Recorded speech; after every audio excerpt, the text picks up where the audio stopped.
মদন মিত্রের সঙ্গে এবারে মদন মিত্রের পরিবারের সদস্যরাও ইডির স্ক্যানারে রয়েছে। কারা কারা? মদন মিত্রের দুই ছেলে এবং তার স্ত্রী। এবারে যদি রাজনৈতিক পরিধিটা দেখা যায়, মদন মিত্রের দুই ছেলেকে যে খুব যে একেবারে সক্রিয় রাজনীতিতে দেখা যায় এমনটা কিন্তু বিষয়টা নয়।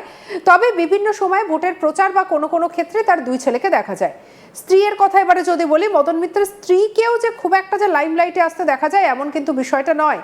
অন্যদিকে তার পরিবারের আরেকজন সদস্য, মানে মদন মিত্রের যে পুত্রবধূ, যে ছোট ছেলের বউ, তিনি কিন্তু কাউন্সিলর, কামারহাটি পুরসভার অন্তর্গত একটি ওয়ার্ডের কাউন্সিলর হচ্ছেন তার ছেলের বউ। অর্থাৎ যদি দেখা যায় যে পুরো পরিবারে কোথাও না কোথাও গিয়ে কিন্তু একটা রাজনীতির সঙ্গে যুক্ত। কিন্তু মদন মিত্রের দুই ছেলে এবং স্ত্রী, তাদেরকে কেন হঠাৎ করে র্যাডারে নেওয়া হলো? তাহলে কি তারা কিছু জানেন? বা এই যে বিপুল পরিমাণে যে টাকার যে একটা যে আর্থিক কেলেঙ্কারির যে ঘটনা বারবার সামনে আসছে, বারবার যে অভিযোগ আসছে, তার সঙ্গে কি পরিবারের লোকজনও জড়িত? আমাদের সঙ্গে আলোচনায় রয়েছেন আমার কলিগ অনির্বাণ। এই যে স্ত্রী এবং দুই ছেলে, যাদেরকে কিন্তু সচরাচর একেবারে প্রত্যক্ষভাবে রাজনীতিতে খুব একটা দেখা যায় না, তাদের নামগুলো এবারে সামনে উঠে আসছে। আর কি কি জানা যাচ্ছে?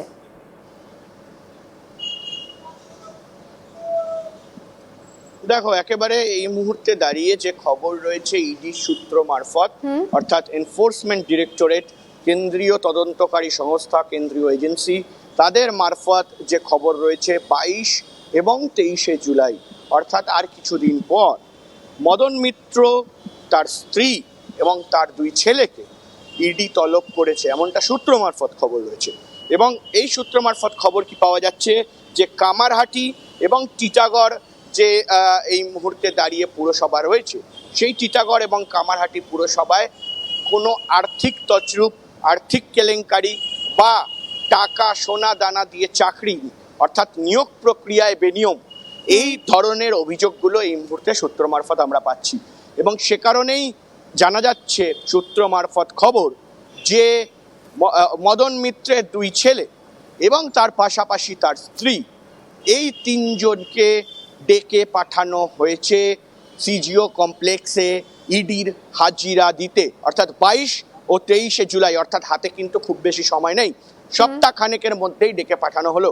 এবং তারই মধ্যে এই যে সৌজন্য সাক্ষাৎ হোক, রাজনৈতিক সাক্ষাৎ হোক বা রাজনীতির ঊর্ধ্বে হোক, মদন মিত্রের সন্দীপন সাহা, স্বর্ণকমল সাহার সঙ্গে দেখা করতে যাওয়া, এটা কিন্তু এই মুহূর্তে দাঁড়িয়ে জল্পনা সৃষ্টি করেছে যে পরিষ্কার কোথাও গিয়ে মদন মিত্র কি চেষ্টা করছেন যে মমতা বন্দ্যোপাধ্যায়ের শিবির থেকে বেরিয়ে আসার জন্য।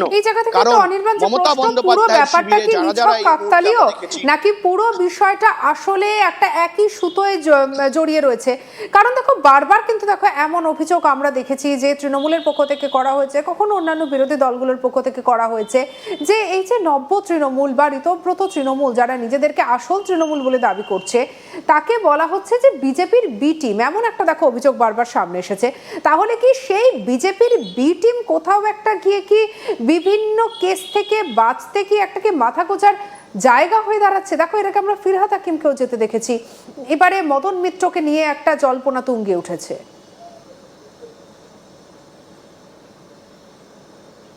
দেখো, বিজেপির বি টিম না বিজেপির সি টিম, সেটা তো রাজনৈতিকভাবে বলা সম্ভব নয়।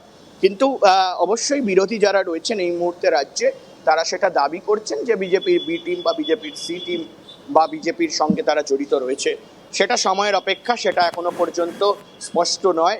কিন্তু এটা স্পষ্ট যে কোথাও গিয়ে আমরা দেখেছি যে অরূপ বিশ্বাস, ফিরহাদ হাকিম, তারা যখন যোগদান করলেন এবং তার পাশাপাশি অরূপ রায়, জাভেদ খানের মতো বর্ষিয়ান নেতারা যখন যোগদান করলেন, সেই সময় কিন্তু মদন মিত্রর চলে যাওয়াটা খুব একটা বেশি অবাক করার মতো নয়।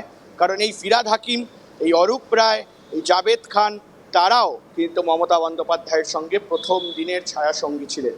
অর্থাৎ তারা যদি যেতে পারেন, তাহলে মদন মিত্র গেলেও খুব একটা অবাক হবার কোনো বিষয় থাকবে না। কিন্তু এটা স্পষ্ট যে কোথাও গিয়ে কি তাহলে ঋতব্রত শিবিরে ঢুকে মদন মিত্র চেষ্টা করবেন যে নিজের পুরো বিষয়টাকে পরিষ্কার করে রাখার, অর্থাৎ ক্লিন ইমেজ তৈরি করার, যে না তিনি মমতা বন্দ্যোপাধ্যায়ের সঙ্গে নেই, বা মমতা বন্দ্যোপাধ্যায়ের রাজত্বকালে বা রাজনৈতিক যখন তার একেবারে বলা যায় যে পাওয়ার ছিল, অর্থাৎ তারা যখন সরকারে ছিলেন, সেই সময়ের দুর্নীতি, যা যা দুর্নীতি এই মুহূর্তে উঠে আসছে, অনেক দুর্নীতি তদন্ত সাপেক্ষ, অনেক দুর্নীতি নিয়ে তদন্ত চলছে এই মুহূর্তে দাঁড়িয়ে, অর্থাৎ সেই দুর্নীতির সঙ্গে জড়িত তারা নন, এই বার্তাই কি দেওয়ার প্রচেষ্টা মদন মিত্রর, সেদিকে আমাদের কিন্তু নজর রাখতে হবে। কিন্তু সবটাই বলে রাখা ভালো যে এখনো পর্যন্ত কোনো কিছু সঠিকভাবে সাদাভাবে জানা যাচ্ছে না, পুরোটাই পর্দার পেছনে এবং জল্পনার মধ্যে রয়েছে। কিন্তু আগামী দিনে অর্থাৎ এই 21শে জুলাই রয়েছে সামনে, অর্থাৎ এই 21শে জুলাইয়ের মঞ্চেই কি তাহলে প্রত্যাবর্তন ঘটবে মদন মিত্রর? এই 21শে জুলাইয়ের মঞ্চেই কি তাহলে মমতা বন্দ্যোপাধ্যায়ের হাত ছেড়ে ঋতব্রত শিবিরে যাবে মদন মিত্র? এই জল্পনা কিন্তু এই মুহূর্তে তুঙ্গে। শ্রেয়সী, একেবারেই অনির্বাণ, দেখো এই সমস্ত কিছুর মধ্যে আমাকে একটা কথা বলো যে এখনো পর্যন্ত এই যে ঋতব্রত তৃণমূল, এদের পক্ষ থেকে কি কোনো বক্তব্য কি সামনে এসেছে, বা এই যে দেখা করার সূত্র ধরে কি অন্য কোনো তথ্য কি সামনে উঠে আসছে?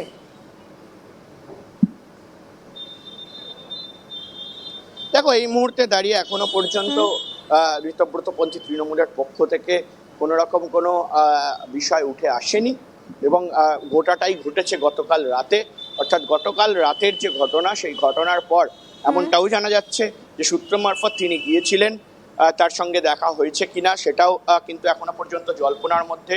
যা সূত্রের খবর পাওয়া যাচ্ছে, দেখা না হলেও, স্বর্ণকমল সাহা, সন্দীপন সাহার সঙ্গে দেখা না হলেও তাদের সঙ্গে ফোনে কথোপকথন হয়েছে এবং সেই কথোপকথনে কি কথা হয়েছে সেই বিষয়টা তো অবশ্যই মদন মিত্র বা একেবারে ঋতব্রতপন্থী তৃণমূলের তরফ থেকে বলার পর বা বলা গেলে তখনই কিন্তু বিষয়টা স্পষ্ট হবে। কিন্তু এই মুহূর্তে দাঁড়িয়ে রাজনৈতিক জল্পনা শুরু হয়ে গিয়েছে পশ্চিমবঙ্গের রাজনীতিতে। একেবারে অনির্বাণ, একটা বিষয় বলো যে এই যে মমতা বন্দ্যোপাধ্যায় এবং মদন মিত্র বা মদন মিত্র সহ যাদেরকে নিয়ে এখন মমতা বন্দ্যোপাধ্যায় নতুন করে একটা কোথাও একটা আবার নতুন করে একটা বাঁচার চেষ্টা করছেন, সামনেই আমরা জানি যে 21শে জুলাইয়ের আগে এই যে গুঞ্জন, সেটা মমতা বন্দ্যোপাধ্যায়ের জন্য কতটা অস্বস্তির কারণ হয়ে দাঁড়ালো?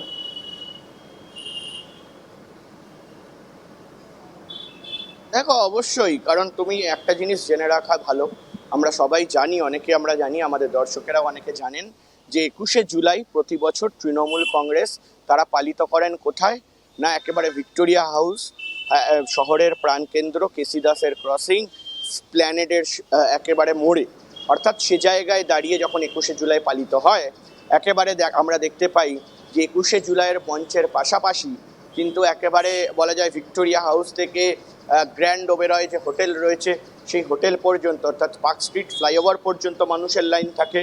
ওইদিকে এসএন ব্যানার্জি রোড, লেনিন সরণি, এই রাস্তাগুলো ভরে যায়। অন্যদিকে সেন্ট্রাল এভিনিউ পর্যন্ত কিন্তু মানুষের ঢল, মানুষের ভিড় থাকে, স্টেজের সামনে মানুষের ভিড় থাকে। কিন্তু এবার মমতা বন্দ্যোপাধ্যায় তারা কিন্তু সেই পারমিশন একেবারে সেই যে ভিক্টোরিয়া হাউস, সেই ভিক্টোরিয়া হাউসের সামনে 21শে জুলাই করতে পারবেন না, অর্থাৎ তাদেরকে পারমিশন দেওয়া হয়নি।